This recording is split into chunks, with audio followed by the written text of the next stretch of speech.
All right, we are recording. So today I'm very excited. I have my very best friend, Duana, or Dee, as we call her, Yost.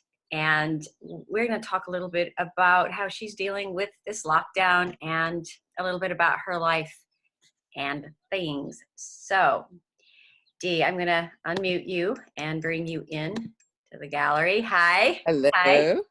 How are you doing? Great. It's always wonderful when I can talk to you. I know. It's really, thanks for doing this with me.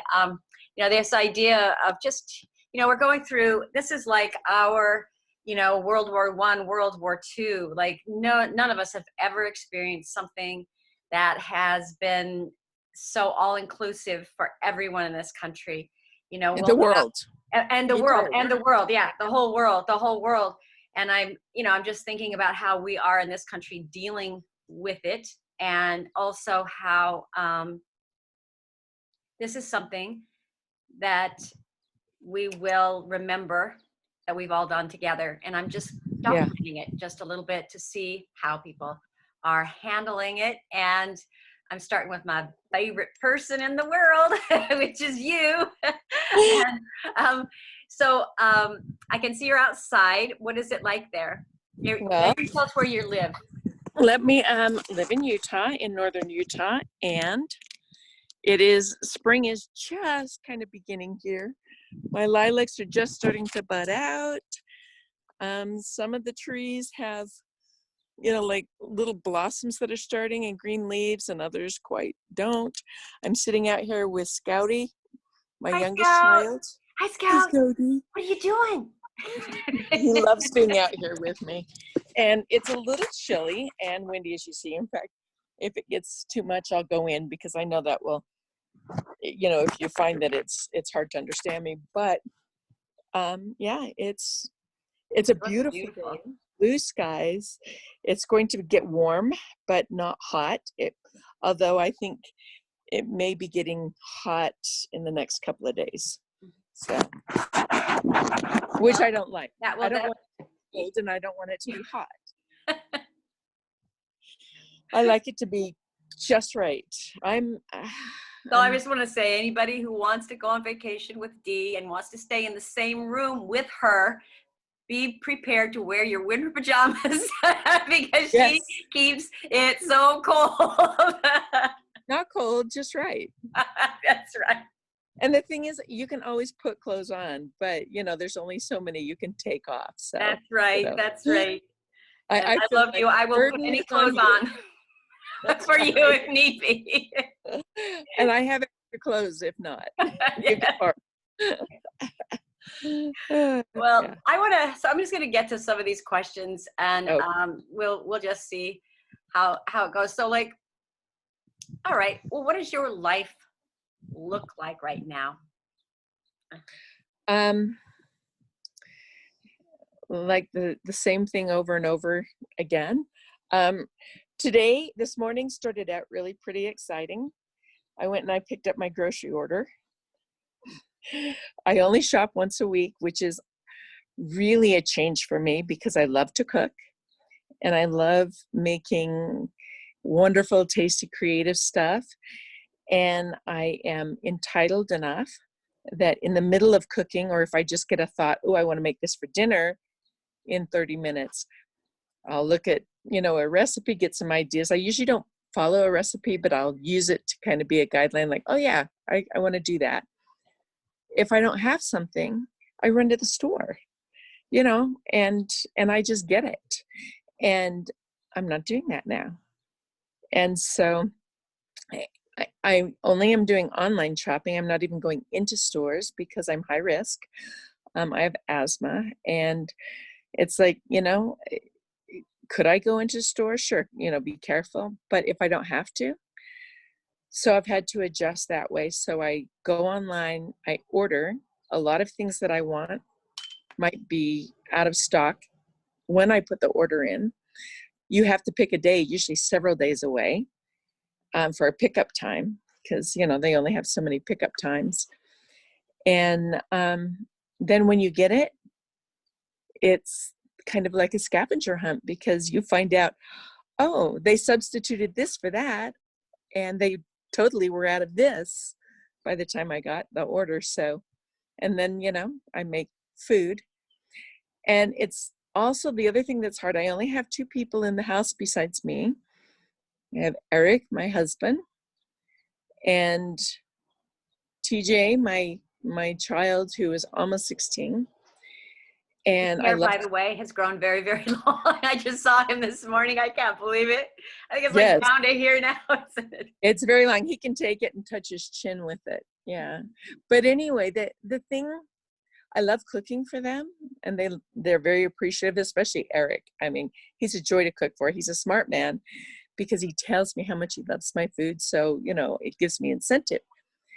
But the problem is they're here all the time now. I mean, they don't go anywhere. They want to eat every meal here. I have to feed them every effing day. Okay, so I have to say one thing in their defense, okay? If I could, I would eat every day at your house. Every time I go visit Duena, oh my gosh, it is like going to the best restaurant you've ever been to. And she won't let you do anything. She does everything. You watch her do it. It's like watching this amazing cooking show. And she's got all these, like, you should show us some of the incredible things that you make and how you make these things. But at any rate, it is so good. It's so creative. And it's just great. I've told Duena many, many times, I really wish that she would marry me and be my wife and come and take care of me because she is good at it. At any rate, I understand, totally understand. You live here and, I might just do that. It's just that your husband's living in the basement now. Well, except that now he's acclimated back up. Oh, good. Yeah. Well, tell us a little bit about what happened, and tell us a little bit about your husband and what he does and why he was living in the basement. First, I got to get to this because even though I decided that my making pizza dough was going to be too noisy to do during this, I have met online with this one group of friends once or twice a week, usually like in the later afternoon. And what I do is I make a cocktail. And this is early here. I mean, what time is it here? It's 11:15 in the morning, but it's got lime in it. Lime is fruit, right? And it's refreshing. So I whipped up a little margarita and rimmed it with some lemon salt. Mm-hmm. Oh my goodness. I didn't do very much tequila, just very light on the tequila, just enough so I could taste it. But I just felt like this would be like more authentic to do something like this. And it's okay to do it like it before noon because I'm not going anywhere. My days and nights are exactly the same. So there you go. I wanted to be able to sip on that while we were talking, so I had to get to that. Anyway, Eric is a pilot, commercial pilot, and typically in our normal life, he is gone 2 weeks out of the month flying, and he typically flies a lot to Europe and back. And we have really healthy autonomy. We enjoy being married, but having separate space to do our own thing and all of that. And so now I don't want him to fly. And he doesn't really particularly, he wants to fly because he loves his job. But with all of this uncertainty going on, we don't like him going out into the world and not knowing who he could be exposed to, walking through an airport and having people on an airplane. So that's basically, what he does. So he hasn't flown for almost 14 days. He's on call the next couple of days, so they could call him out. I'm hoping they don't. You said Um, that when he was flying, that he had to live in the basement until he was yeah, like quarantined. when he came Tell us back about from that. the trip, yeah, he flew a charter with a bunch of missionaries, and not all of the missionaries have been like in any kind of quarantine before they have been brought home. So we didn't know. So he basically, when he got home, he goes straight down to the basement without touching anything, strips everything off, puts it in a bag, goes and takes a shower. There's next to his office, there's a full-size bathroom. So he showers there, changes into clean clothes, and then pretty much was isolating in the basement um, until we felt pretty confident that he wasn't showing any signs of anything. That doesn't mean that he couldn't be asymptomatic and come home, but you also have to live your life. So it's taking the precautions that we felt were good. And yeah, so he doesn't like living in the basement, although he's got everything he needs down there, but he doesn't like living in the basement. He wants to. And what do you do? Just send down a basket of food when it's dinner time? Or how do you deal with that? He was in the morning coming in, grabbing his coffee and his cereal, and then going downstairs. And then I would just, with my little, cleaning disinfectant, go right behind everything he touched, because I wouldn't be close to him. I'd watch him. And I would just sanitize everything he touched. I would Do set you wear a something. mask around him? No, didn't do that because we just kept a distance, and just kept it all really sanitized, and just slept separately and for a little while and everything. Didn't hug or kiss or anything. In fact, after he'd been home, I don't know, 9 or 10 days, something like that. Maybe it's closer to 9. TJ went to say goodnight to him, and just out of habit, just hugged him, and I gasped. It was such an interesting response, Yeah. because it was like, what are you doing? And TJ looked startled and like he'd done something bad. And it was actually, it was funny, but it was also really sad, because there was all that response, and Eric was kind of like this, and it's been fine. And it, now he's pretty much just back in our space, but we still wash our hands constantly, and we're careful and stuff. So I think I was telling you that my son Philip and my son Philip, who is an acupuncturist, so we're talking about all the ramifications health wise, and but we're talking about we have the millennials, and then we have Generation Z, and we were thinking it's going to be Generation OCD when we're done here, because I just think it's like a lot. it is. And it wears on everybody in a different way. Certainly it wears on TJ. He's going to be 16 a week from today. Oh, wow. Are you going to have a birthday for him, or what are you going to do? Here at home. Yeah. And the thing is, for about 6 months in his head, he's been planning this big one he's got a big 16. group of friends. And yeah, 16 is a big deal. And it was going to be, and the thing is some of his friends that turned 16 before him had really big deals. And so, he's driving, and is yeah, he got his license yet, or no, he's supposed to get it. Well, he couldn't get it on his birthday because that's Saturday and the DMV is closed here. But we were going to get it the following Monday. I need to, find out. I need to go on the website and find out what that's like. But also, he hasn't been driving. He hasn't been practicing. He was driving all the time. And we just don't go anywhere. So I was telling him we need to get out and have him start driving and practicing. And, but the thing is once he gets his license, where's he going to go? And but here's the other thing. It's an ideal time in my mind because there's not as many people on the road. That's it.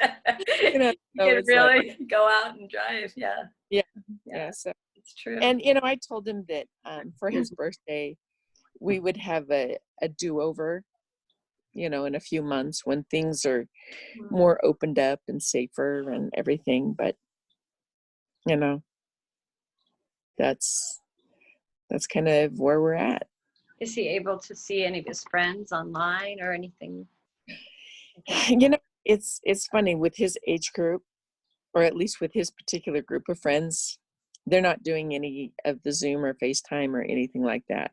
However, he is in touch with many of them every day through his games. And so, you know, they play games together and they have headphones and they talk to each other. Although his main computer, that is the one that he uses for games and stuff like that, died about Wow. 4 days ago, I guess, which at any time is devastating for a teenage boy. But right now, it's like just his whole world broke. And, you know, he's also having to do school. He's not a fan of school. I'm not a fan of being a substitute. I'm not a very good teacher for him. Trying to find that balance of motivation and also trying to be his teacher in high school for every subject, because, you know, teachers specialize. And I don't know. That's why I'm day drinking now. I actually don't very often. So, so I want to ask you just, I think we have this. So ultimately, what are you doing to cope with the lockdown? What is it that you're doing to de-stress besides your your morning cocktail there? Yeah, that's the thing, because it's deceiving because I really don't. I'm not much of a drinker unless I'm, you know, like social drinking, and this is my only social time. So it's like, damn it, I'm gonna get a drink. But anyway, man, I am doing meditation. We have the TV on typically twice a day. When we first get up, not first get up, but when we're up in the morning together drinking our coffee, we like to see what the weather's going to be like, and any, you know, like some local stuff and maybe just a little bit of national, and then we shut it off. And I don't even like having the TV on at all now. I used to really like reading. I find that reading right now is a challenge because I don't have the same it's kind of like when I was pregnant, I didn't have the focus, you know, to just sit and read. I could read a little bit here and a little bit there, but I didn't have the focus. And so I'm listening to a lot of podcasts, and I'm listening to, you know, music that makes me happy or is soothing. I cook. I'm cooking a lot. You cook when you feel stress, or like, you know, I noticed that cleaning is really helpful when I'm stressed out. Yeah. I can't deal with whatever it is. It's like, okay, let me vacuum, and it's just something. Yeah. Yeah, I'm doing some of that, but I find that it's not like, oh, I feel stressed, I'm going to go cook, but you know, I have to make meals. For a long time, TJ has been getting his own breakfast. You know, he's almost 16. But now that he's here all the time, I'm finding that I will make him a breakfast most mornings. Every once in a while, I don't feel like it, but you know, I do that. And then also because we don't have as much like ready food on hand, it's not like we have a ton of stuff that he can just go into the cupboard or Eric can go into the cupboard and get, because I might be planning on that for a meal. Because, you know, So are you finding that the things that you used to be able to like just have on hand, you don't have them anymore and you having to make things more from scratch? Is that what you're saying? That's part of it, and part of that is because I'm not just running to the store. I'm only going once a week, so I'm sitting there having to think, what do I need? Mhm. And if I don't put it on the list, or if they're out of it, then I'm not getting food again for another week.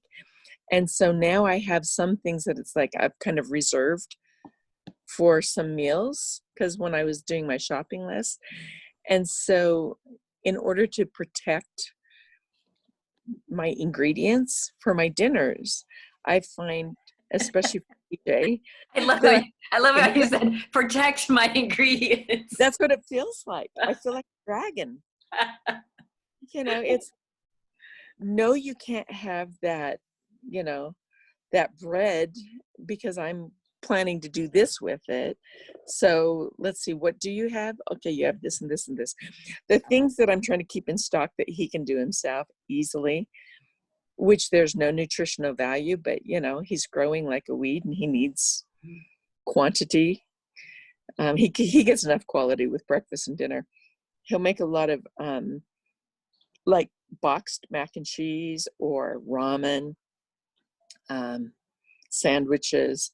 He has rediscovered the joy of peanut butter on a spoon because he's lazy, and he just tried it one day when I'd made peanut butter cookies and the peanut butter was out, and he's like, oh my gosh, this is good. He hadn't had it since he was a little kid. So things like that. Tell me, how are you connecting with friends and family now? I know you mentioned that you're doing these daytime cocktails or whatever, but yeah, that's only like about once a week. There is a certain group. I don't initiate it, but they will say, we're going to meet on Zoom at this time. Anybody that's available, do that. And it makes me laugh. I mean, there are people that are working from home, and also there are people, especially moms, that are homeschooling, 4 or 5 kids. So that does make them busy, even though they're not going anywhere. But for me, it's like, where am I going? Yeah, I'm let me check my calendar. Yeah, I'm free, kind of thing. So I'll do that maybe once a week. I have been doing FaceTime with my sisters, where before we used to just text. And I don't do that a lot, maybe once a week, but I am keeping more in touch texting. And my big kids that all live in different states, we've been doing Zoom at about once a week, and we have a like a group thread of texting that we're doing, which a lot of people, that's no big deal. But for us, we've mostly just text more individual, and especially with my oldest son. I could go months without hearing from him, boys, and they busy life, and he just hasn't communicated. But with all of this and everybody being shut in, we're reaching out more. And same with my mother-in-law. So we're really, really lucky. I mean, when this happened in 1918, there was no internet or technology or anything like that. yeah. So we're very lucky. Absolutely. We do have a lot of advantages, especially that you and I are just like talking right now. Yeah. So nice to see your face and hear your voice in real time. Exactly. Well, I think we're hungry to see that, to see faces. Absolutely, we are. Mm-hmm. Something flesh and blood. So what are 3 things you can't wait to have back into your life? It's so interesting because priorities definitely shift when you're in something like this. The number one thing is travel. I cannot wait for travel, especially this time of year, because with TJ being in school, I really don't get to travel during the school year typically. And it is very hard right now because I look at our Delta app, and I see all of the flights that I could go anywhere in the United States and get first class, because there might be 20 people on the flight. Wow. And I would get first class, but it's just not worth the risk right now. And besides that, going anywhere, everything's shut down. But the travel that I miss the very most is with my three big kids, my adult kids, in states very far away from me. There's only one that I can really drive to in a day, and she's the one with my grandkids. This is the time of year that I start traveling to go see them and go spend a week with them. And so, you know, and the being able to see you, you know, usually you come here, and I've been wanting to go there, and just travel to actually be physically with the people that I love. Yeah. Yeah. That's the number one thing that I can't wait to do.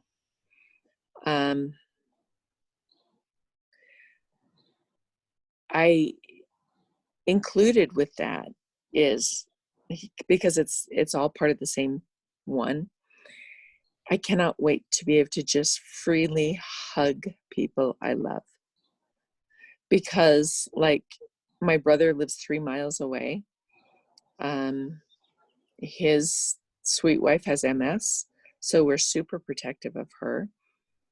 The medication that helps her also wipes out her immune system. Mm.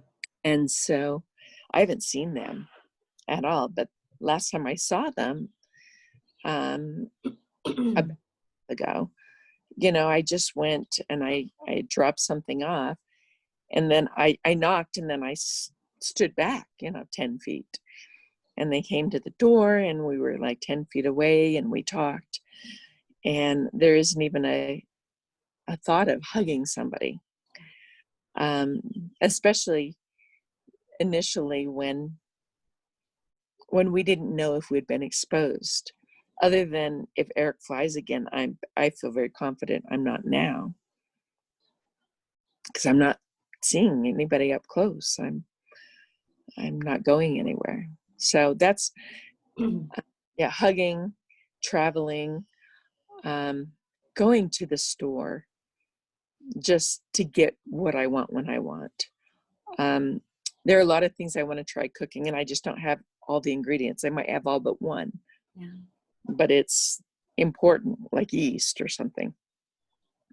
And with that is, I look forward to wanting to get something and having it be available. Yeah. When Because that's, I went to at the beginning of this week, I went over to Wegmans across the street, mm-hmm. and it was early in the morning, so I could get in pretty easily. And there was just a whole line of water and a whole line of toilet paper. I mean, the whole roll was filled up. Yeah. I just started crying. It was just like, oh my gosh, look at all this water, you know? Yeah, I felt like that. Actually, not felt like crying, but I had that overwhelmed feeling when I was living in Hungary. Mm. And when I would go shopping, sorry, I've got a tickle. Anyway, when I would shop in the stores, first of all, everything was in Hungarian. And so I was guessing a lot. Is this? Or, you know, it's the spice aisle. It kind of looks like it, but I have no idea if it's this or this or this, or, you know, whatever. You know, some things they had pictures of. Like, it was funny, when you'd get meats, they would have sections, and they would have the Hungarian name, but because there were a lot of Americans, because of the Hungarian air base that we were connected to, they were putting like pictures of pig above the pork and pictures of cows and stuff like that. So that was funny. But anyway, there were a lot of things you just couldn't get. Like when I lived in Hungary, I couldn't get graham crackers. And so if I was making something with the graham cracker crust, I learned how to make graham crackers. And a lot of that's kind of happening now. It's like, oh, I don't have this. Oh, wait, I know. I can actually make that from scratch just because we're used to getting it Yes. provided. Yeah. I can make it from scratch. But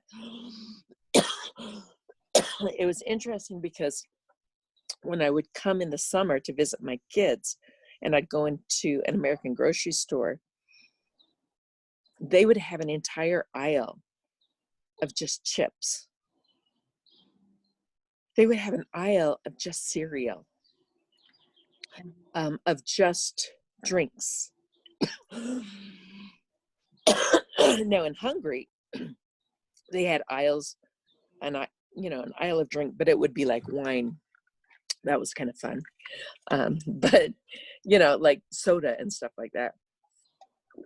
So I would find when I would come to the United States, and when I first moved back, going to the grocery store was kind of overwhelming.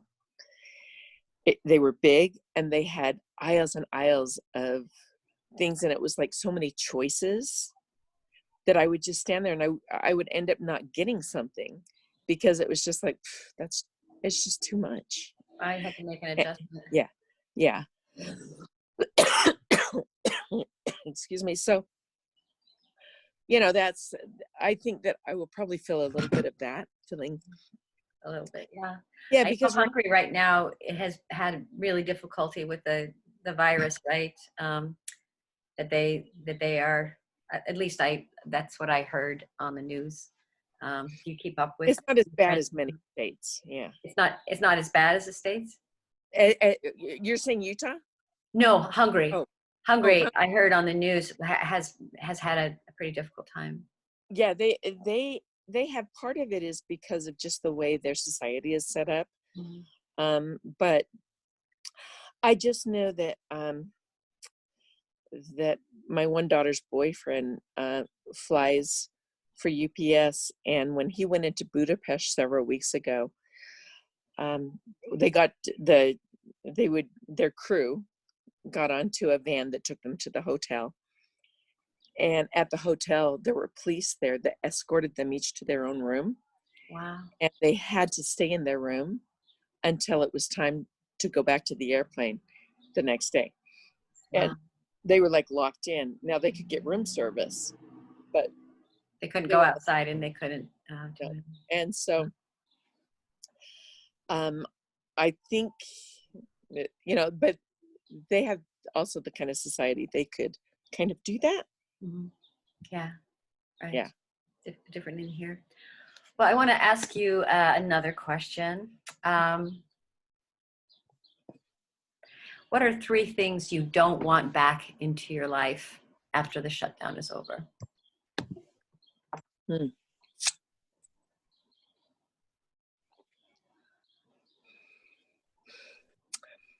I would say,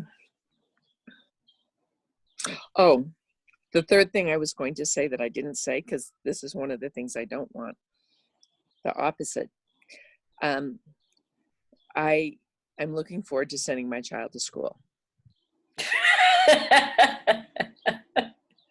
What was that video that said teachers have a special place in heaven? Oh yeah, they don't get paid enough. Yeah, I think now we're really seeing who really contributes deeply to society. Like if you didn't have people who picked up your garbage, or fix the electricity, the people that just, it's kind of thankless jobs. Grocery stores. Yeah, exactly. And teachers, healthcare workers that we always took for granted. So what I don't want to see back, I don't want to ever have to homeschool again. That's the number one. I think my daughter would agree with you. Yeah, I cannot emphasize that enough. Would TJ agree with you? Oh yes, and it's so funny because he's never really enjoyed school all that much, and after about 2 weeks, he started missing it. Oh. And now he desperately misses it. And wow. Yeah, and the social aspect, but he misses having teachers that know what the hell they're doing. Can answer his questions. Yes. Well, and also He enjoyed going to school and coming home and not having the math teacher at any time of the day or night go in and start talking to him about math, which this teacher does is just like, wait a minute, I see you right now. Do you have this done? And what's this? And how did you figure that out? So anyway, so that's the number one thing. I don't ever want to be The responsible. separation of church and state, as we say, like the two things are separate. Yeah. I mean, there is no church, but definitely separation between school and absolutely. Between Home school and me. yes. Yeah. and I am responsible to make sure that he stays on top of it for 2 more years. But once he graduates, he's on his own. So anyway, that's the number one thing. The other thing that I don't want to end is I don't want to revert back to everybody being so careless about our planet. That's huge to me. And the thing that's really sad is there are so many people that the only reason they're not abusing the planet is because it could kill them if they went out and did all the things that they so thoughtlessly did. People don't want to give it. It's just like the protests that are going on in some states right now about, we need to open up. And I completely get when people they can't feed their family, they're going to lose where they live, all of those things. I understand why they are saying, I got to go to work. It's not that anybody's doing this to them. It's a virus. And so, yeah, this is horrible and it sucks. The ones that make me crazy are the ones that are saying, I'm an American, this is my right, I want to get my roots done. I need a pedicure. That level of entitlement where they're like, I have the right. We have the right to breathe and to live. And in fact, I was thinking of that just this morning, that, we have the right in America for the pursuit of happiness. There's no guarantee of it. We have life, liberty, and the pursuit of happiness. Those are things, but there are so many other things that people put under that umbrella of liberty. The very first thing there is life. And so our liberty can't be at the expense of life. Our pursuit of happiness can't be at the expense of life. The very first thing is life. And people forget that. And so right now, with so much suffering, people having to slow down their life, their hearts and their focus and their minds are opened up in a way that we just haven't taken the time before.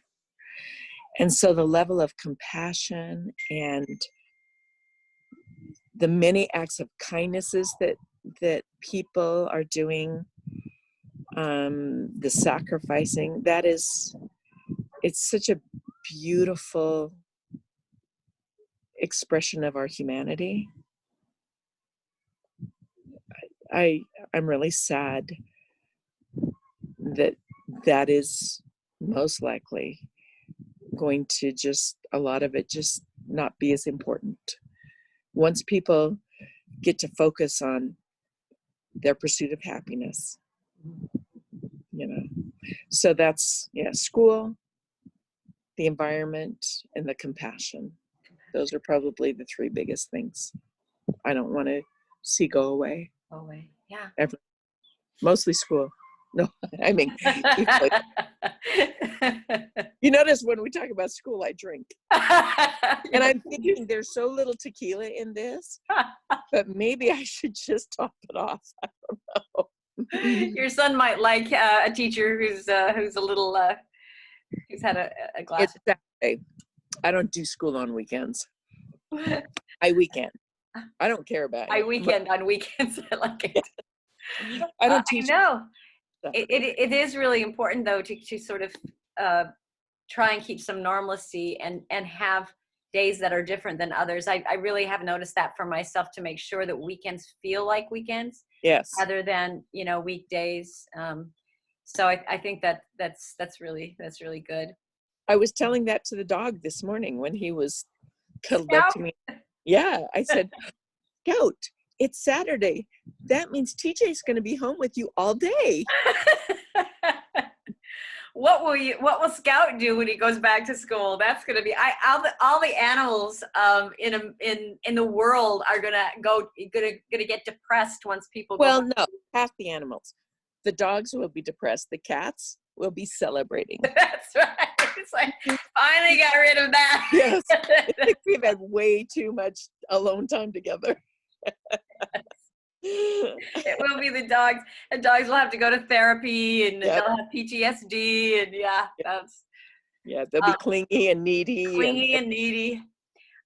So the next question that I have is, what is one thing that you've learned about yourself and your life during this lockdown? And what I mean is specifically is places in yourself that had to rise up to deal with this, that maybe you weren't having to, so it's just like whenever we have a hardship, a superpower gets created within us. So what is something that that you've learned about yourself during this? I have learned that my connection to nature and being outside is deeper and more vital than I knew, because when this first started, in fact, up until just this last week, it's been cold, often snowing, windy. Haven't had very much outdoor time, and being locked in has made me really feel it, not going different places and everything. So I've learned that that's really important, as well as how good it is to be quiet with myself. I have discovered that I had the TV on for background noise way too much. I was keeping busy doing unimportant things so much that I wasn't taking time to just really, I don't know, reflect and be silent and observe, to just look around. I've spent a lot of time just paying attention and looking around. And something I've known, but it's just really been reaffirmed to me, is how lucky I am. I have a lot of gratitude for the life that I have. When you see so many people that even after a week of being locked in, they were suffering. And I don't know, just so many ways that people have been having such a struggle and being so lonely and everything. I just realize, I have realized, but it really confirms to me that we have such a very good life. Yeah. So. Yeah. Well, I was just, I was thinking that's amazing that has been your response to all of this, because for many people, it might be that they're glued to the TV and there's always much, much more on, because they're used to being at work and, used to having a lot of activity. So they're just like needing to have things on. And so the fact that you have actually taking time off from having things on, it's pretty amazing reaction to. Well, I learned that after, I think it was week 2. when I was finding myself on the verge of tears, or actually tears just leaking out of me, and this anxiety that I was feeling, and everything was building up so much that I have a walk-in closet, and I went and made a comfortable little nest. And there's only 2 people in my house besides me. But I went in there, put on the sound of water coming up on, on a lake, coming up on the shore, shut the door, turned the light off, and sat in there probably for about 30 minutes crying, just, because I was so overwhelmed, and ended up being in there almost an hour, even though I saw at one point my child's feet walking past looking for me. He had no idea nobody knew where he went. And, I realized at that point I had to do something differently, or I wasn't going to make it through this. And the one thing that I could control was how much of the stress and the media and other people's fear was let into me. I do think it's important that I keep up with what's going on. I think knowing what's going on in the world and with this virus and with other people is important, but I need to live my life and just get a little bit of that information, enough to keep us safe and healthy. That's it. Wow. That's amazing. Well said. Very, very well said. And what a beautiful story. So right now, and maybe this leads us up to right now, where do you find hope and gratitude in your life now? I have so much gratitude for, the things that are really important. The humans in my life that add so much. My family, my friends, connecting. I find, like, if you and I go without connecting, I really feel the loss very deeply. And we More could than go for weeks at times without connecting before. Yeah, we could, because we both had very busy lives, and we always knew that when we did connect, it would be fine. But you know, now I need to know, are you okay? Not just physically, but how are you doing? And I need to be able to share ideas and hear your voice and see your face. Same with my family. Same with just being happy with the things that we have. I mean, we really have enough. Like, we have been wanting to build a pergola. We were going to do that last summer out here because we spend a lot of time outside, and it would make this backyard just even nicer to be spending time out. We're going to do it last summer. Eric broke his finger, and he just couldn't handle all the big stuff, so he had to heal. So definitely this summer. Yeah, well, we don't know if he'll have a job. I mean, he does right now, but in the fall, we don't know how the airlines are going to do recovery wise, and he may be furloughed for a year, possibly 2 years. I don't think that long, but we don't know. I've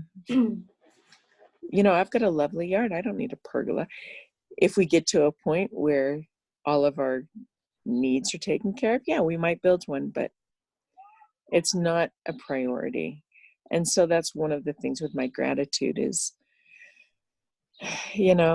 so many things that I spent time thinking, oh, I'd like to fix this and I'd like to change that. I'm just realizing, so many things I just have enough. So that was the first thing, the gratitude. And then what was the other question? Hope. Oh, hope for you. For the first time in several years, I have hope for the environment. I knew that it was like kind of crashing as things exponentially were getting worse and worse. You know, polar ice caps are just melting at an unprecedented rate. And now we've got grizzly bears that are going up and taking over the polar bears thing. And you know, whales going up further north than they ever have and eating things that they didn't, you know, just things like that. The air, I'm very aware of the air because of asthma. And birds, I've missed birds. I'm sitting in my backyard. Last year, I didn't hear very many birds. And it's been wonderful to go out in the mornings. Right now, I'm hearing one right over there. In the mornings, I hear more birds. So I have a lot of hope. I do know that as soon as things go back to normal, whatever that is, a lot of this is going to just, bam, they're going to start doing it again. But right now, the waters are more clear than they've been. The air is clearer. It's kind of like the earth is taking a breath. And so it gives me hope that maybe some people that were unconvinced that the little bit they could do would make a difference, that they will now say, oh, it does make a difference. Maybe some of those people that never thought about it will go, huh. And maybe things will never get back to quite the same normal, that we'll take a little bit more care. I don't know. I just feel like hope that maybe the earth that my youngest child and my grandchildren are going to be on, they can grow old and still see some of those things that I've thought for sure would be lost to them. So that's one of the things. And then,